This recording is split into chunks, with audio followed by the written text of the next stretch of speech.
તમે ટેલેન્ટેડ હોય તેમ છતાં anybody can out perform you if you don't have this.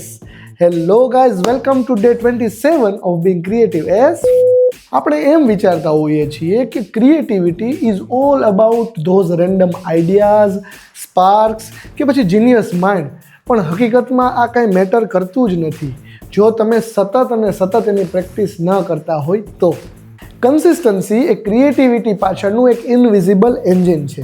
Writer હોય એ રોજ કાંઈક લખે છે, સિંગર હોય એ રોજ રિયાઝ કરે છે, અને આવા ડેઇલીના સ્મોલ એફર્ટ્સ તમે સતત કરતા રહ્યો તો એક મોમેન્ટમ બિલ્ડ થાય છે, અને એ મોમેન્ટમથી જ માસ્ટરી આવે છે. Consistency is not about perfection but it is about showing up. તમે થાકેલા હોય, મૂડ ન હોય, બહારગામ ગયા હોય, કોઈ જોતું હોય કે કોઈ ના જોતું હોય, જસ્ટ કીપ ઓન ડુઈંગ.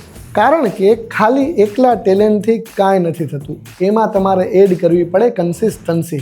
અને જો તમે આવું કરશો તો ક્રિએટિવિટી આપોઆપ ખીલી જશે.